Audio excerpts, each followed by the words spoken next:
How are you? What do you know about Asia? What do you know about Asia transition plan? Right? Do you know anything about that? So what is it they're going to do? How they're going to do it? What is the plan going forward? I know we're usually talking about Africa. We're usually talking about Europe. We usually talk about South America. But what about Asia? Because they're all going to be going to COP27, and it's important for us to know what are they talking about. So what are they looking like? Yeah. So how is the equation looking? And this is exactly what I want to talk to you in this video. I want to talk to you about the energy transition plan for Asia and to figure out what is going on in this region of the world. Excellent. But before we actually dive into our conversation, let's first of all reintroduce myself. So my name is Tony Tiu. I'm the founder and CEO of Renewable in Africa, your Africa clean energy champion and your global clean energy champion. And what is that we do in this channel? It's very simple. Is to make sure that we demystify the renewable energy sector for you so that we make it seamless and for you to connect and right. That's what it's all about. So what does it mean? It means that if you happen to be an investor and you say, hey, I want to put my money into the sector, but I just don't have enough information. In here, you get the right information that you would get. Make sure that you look at one of the videos that we've done. We've done many by now, and I'm sure there's going to be at least one that's going to be of interest for you. Or you may be saying that, hey, I am running a business, right? And I want to make sure that I play my contribution, but I don't know how to do it. I don't have enough information. Again, here you would get all the right information that are interesting for you. Or you may be saying, I'm actually a professional. I want to get involved. I like to find out what is the best way to do it. Do not worry. Here, Tony will give you all the information that you're looking for. Now, the one thing that I want you to do is to engage, and there's three ways that you can get engaged. First of all, you leave a comment, right? So you tell me what you're thinking about the topic that we are talking about, whether you like it or you do not like it. So you first of all even respond already to the topic, and you can even suggest some topic that you want us to talk about, and we do that with great pleasure. Or you could be saying, hey, listen, I think I like what you're doing. I've already dropped my comment, but I want to go further. Then that's great. Just make sure that you subscribe already to all the platform where we're broadcasting. Because the great thing here, we actually broadcast 5 platforms. I don't know if you know about that. We have LinkedIn, we have Facebook, we have YouTube, we have Twitter, and we have Telegram. So 5 platforms. So among those 5 platforms, I'm sure there's at least one that's of interest for you. So I want you to connect there. In fact, ideally, I would like you to connect with all the platform, right? Subscribe and press the bell notification, especially on YouTube, right? That I would appreciate. And the third thing, which is what you're going to do right now, if you're watching me, is just going to share that with people that you know, so that we can actually get the message out there, and we can get people who are looking desperately for this information, don't know where to find out, at least by listening to what we're talking about just right now. They get to hear what is all about, and they may be interested, and who knows, they may have the information that they've been looking for ages. So why am I saying that? Because I remember at the time, more than 10 years ago, when I was looking to get into the sector, right, I was desperately looking for information. Yes, you have books, you have internet, but sometimes having somebody that can actually sort of summarize it for you is quite useful. And that's what we want to do in here, right? Hopefully it makes sense. Excellent. Now we can actually kick off the conversation.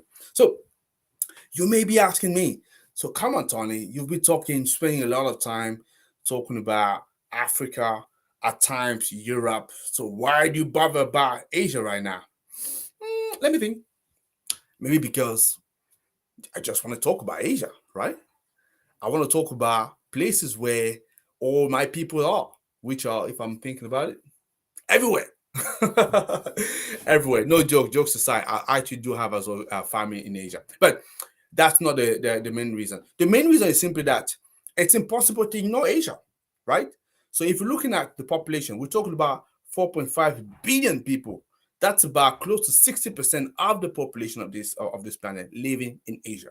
So if we're talking about the economy, so we're talking about more than $40 trillion of economy, right? That's great. More than that, if you're looking at the top, the top 10 economies in the world, so you have 4 actually that are from Asia. So that's actually quite impressive. That's a performance that you rarely see from any continent, right? Four in Asia. In fact, even now you reduce it, compress it, you look even the top five, they have three in the top five. So I don't know if you noticed that, but actually, India now has actually gone past the United Kingdom in terms of the fifth biggest economy, right? So with Japan and China, that's three economy in the top five. So that's quite impressive. You just can't ignore it. And the simple fact that, like I usually say to people, when we go to an event like COP27, guess what? The whole world is going to be there. So you have people going to be from different places. And there's going to be a lot of negotiation happening. And if you want to negotiate, the best way to negotiate, one of important part of negotiation, and I know that because at the moment I'm about to deliver a course on negotiation. So I think I know a thing or two about negotiation, even from the work.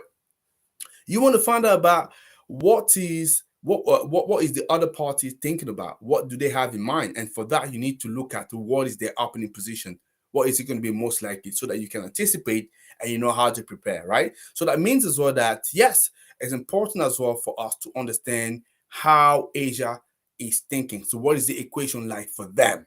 This way, we also know what is the best way to engage, right? So that's actually set the tone quite clear.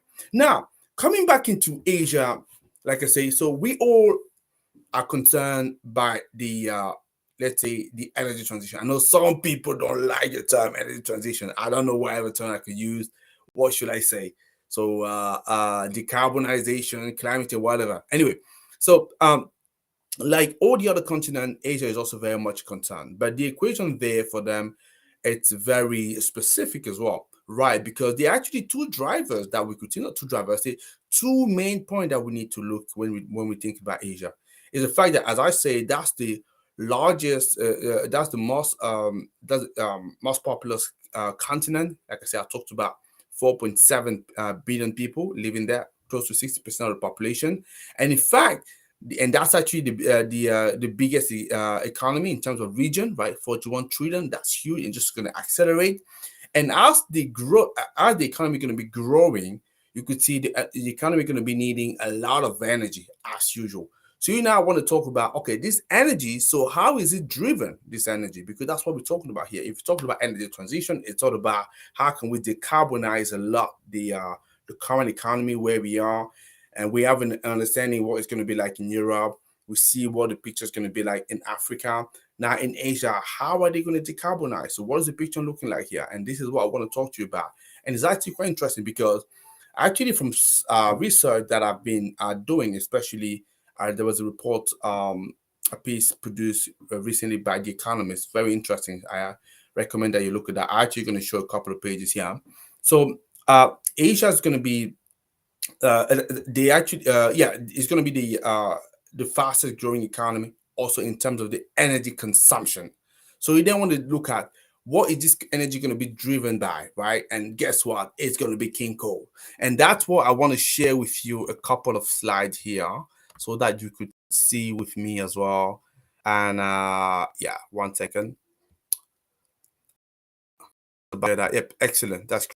So clearly Asia going to have the fastest growth in terms of energy consumption.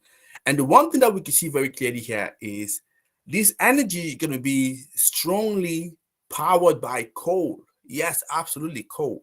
Because if you're looking at the figure that I'm showing here, okay, what the study has done is look at the projection over the next 10 years, right? So 2021 to 2031, right? And you could see that obviously the countries that have been listed there, those are the main economies in the region. You notice probably that Australia is included. Sometimes you can see there's Australasia. That's usually recorded. There's a term for that. And if you look at that, right? So whether we're looking at Australia, China, India, Indonesia, Japan, South Korea, look at how prominent coal here is. Yeah, it's very, very, very big. It's very huge, and it's something that is important to notice. So that means here the equation in terms of decarbonization, it's a big topic here. So that means, especially as we all know that coal, it's the dirtiest of the fossil fuel, right? And that's the one that we need to ram down quickly. But here, look at that. So you have region where you have a lot of people, 4.7 billion people there, 41 trillion economy, but this economy is strongly powered by coal at the moment, right? And that you could see that is going to be a big, big challenge to bring it down. And that's one of the reasons, for example, you wouldn't be surprised to hear that, in COP26, I don't know if some of you remember that the episode of, what was it? Phase out and phase down, right? So initially, the first draft of the text that came out on 20 of the common text that came out on for COP26, the expression, the term used was actually to phase out coal, but obviously the last intervention of India, I guess maybe another country, but especially India, we had to move it from phase out to phase down. And some of you may have been wondering, so why was that? But clearly, when you look at that, yeah, it's clearly powered by coal, and it's an important thing to keep in perspective because we can't ignore the current context, right? The current context where we're having obviously war in Europe. You also have high inflations that's going coming out of COVID. So more than ever, energy security it's at the forefront. So it's a case of how do you balance the issue related to energy security as well as managing obviously climate change together, right? So you can see how the two are not always working hand in hand. It's a little bit difficult. So you have to balance the two. So it's a balancing act that you need to bring together. And it's not an easy thing to do because when you have economy that are strongly built on coal, so how can you do that? And actually, and when you're also looking at that, it's also a little bit more complex than that, right? Because one could be saying that, yes, so the economies that I've been showing to you, they're strongly using coal, so they're polluting a lot, right? So it's not as easy as it sounds, right? So let me again share my screen. You're probably gonna understand why I'm saying that because it's also important to be factual and share the full information so that people could see fully what we're talking about. So yes, those economies are strongly driven by coal. But if we're looking at, for example, the amount of emission that are being emitted in the region, right? So you could see here those countries I've mentioned, which is Australia, China, India, Indonesia, Japan, South Korea. And for example, we looked at the total amount of emission compared and with the US, for example, here, you will see that clearly China is emitting significantly more, right? That's what you can see. But you also have to look at that per capita because that's also what you have to do. Because don't forget that both China and India, they have a billion people that live in there, right? So yes, you've seen that huge emission coming from China, but what is it like when you're looking per capita? And that's what actually the second graph underneath here shows you. And you see those same countries that I'm sharing with you, and you can see that per capita, all of a sudden Australia, which was actually trailing a bit here, is coming on top, right? Coming on top. Then you have China, and I think you have Japan, and so on and so on and so forth. So you have Australia, US, and then South Korea, and so on and so forth. So that's what has to be taken into account. Yeah, and even going to show that from an even better picture. So once again, let me just share another one that is even better to see. And that actually was provided to me by a gentleman, so which I want to salute here. I think it's Santosh. So he gave me this picture, which is actually brilliant in showing that. And essentially, what he was saying, and I agree with him. So yes, those economies, so emerging economies, rejecting a lot of emission. That's fair to say, but it's also important to put that into within some context, right? If you also if you actually compare that with the GDP, but also the cumulative carbon emission per capita, right? And when you look at that, with obviously that's from Carbon Brief here. So looking at between 1850, there's a lot of, we know where the legacy emission coming from, in 2021. You can see that all of a sudden the same country we're talking about, especially China and India, they're down below here.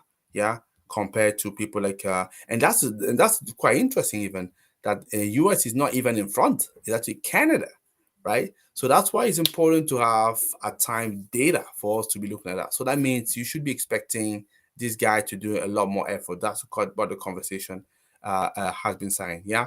So, but I'm not gonna spend too much time on it because we actually talking about Asia. So clearly, as I say, the equation here becoming is actually quite tricky because of the dominance of coal.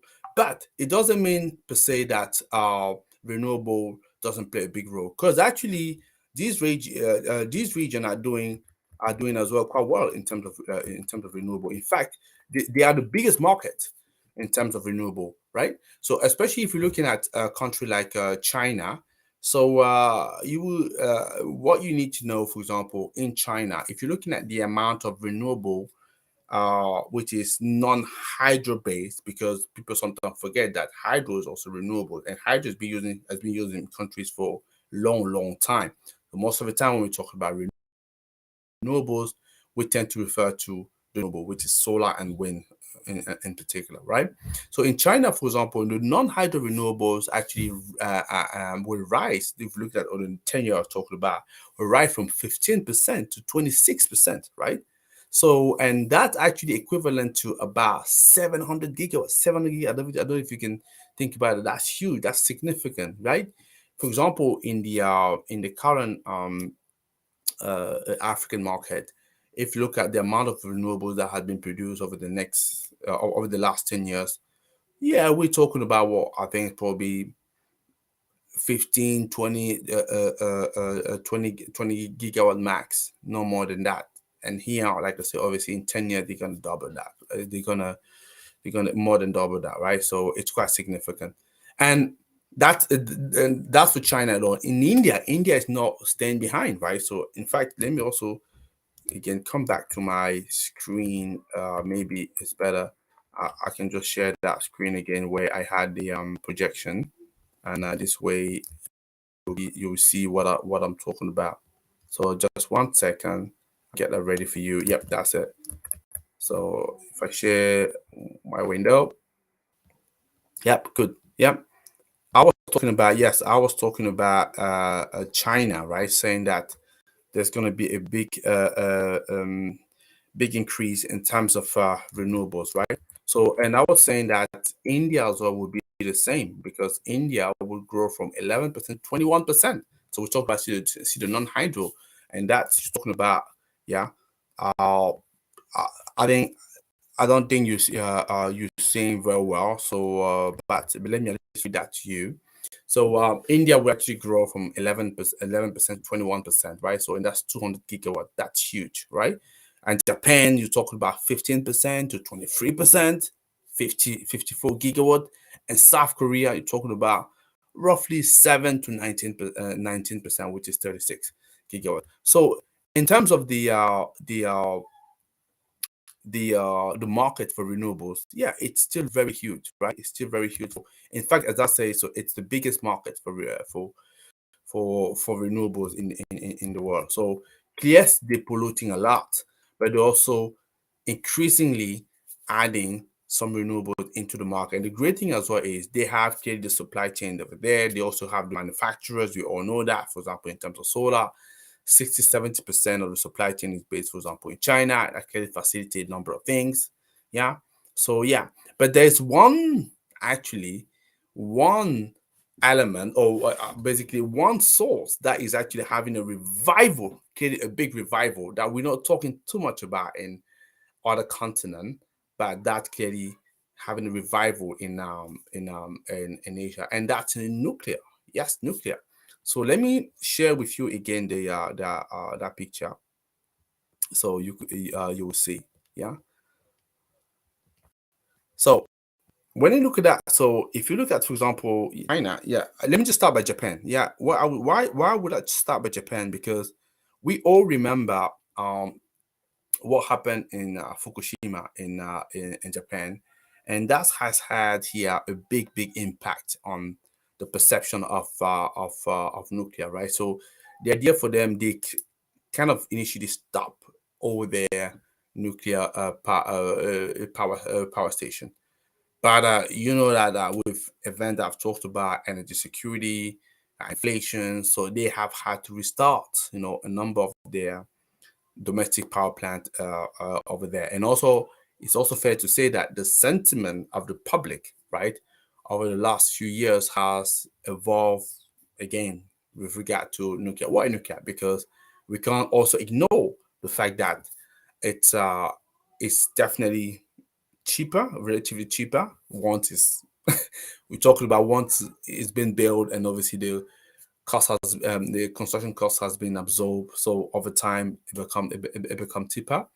It becomes cheaper, and also it's relatively stable. The trouble is when there is a problem, when there's an issue, it's a very serious one, as we're saying. So my job here is not to take a stand or not on nuclear. I'm just taking the facts and saying that as we're talking about the Asia transition plan, right? Clearly, as I say, coal is what dominates. Renewable is making a big increase as usual, and we're just gonna keep on growing. That's what I told you about. But I'm saying what is having a revival, it's nuclear, right? And you can clearly see that in the graph that I'm showing here. If you look at, for example, here where that the light blue ones for 2031, look at how much nuclear Japan is planning to build. That's quite significant, right? Same thing, their neighbor.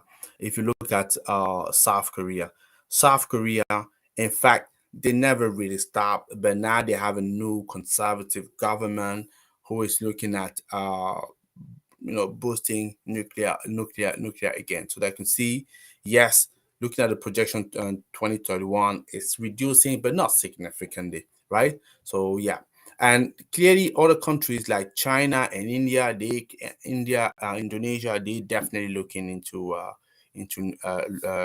nuclear as well. If you look at, for example, India here, but also China.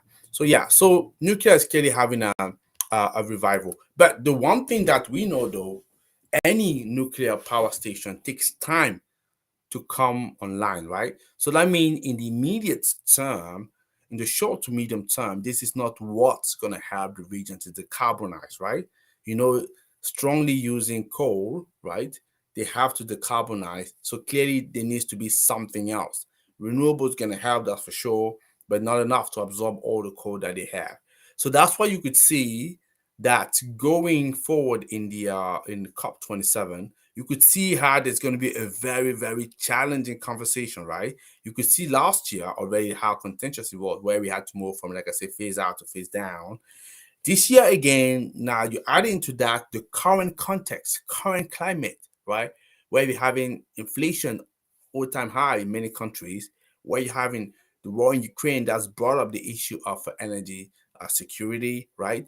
So clearly, I could see, I could foresee it's going to be difficult to actually reach a consensus. So, not that is what I wish. I actually really hope that we can get a consensus that is moving towards the recommendation of many organizations like the UN and so on and so forth, including what we're saying, that having something much more cleaner, because we need to look at what is the way to keep moving with our life, with our economy, while obviously reducing the amount of emission that we reject into the atmosphere. It's gonna be something challenging, and the reason we wanted to have a live video, so a session today talking about that. Like I say, it's good to look at all those different aspects, right? So we know what Europe is talking about, we know what Africa is talking about.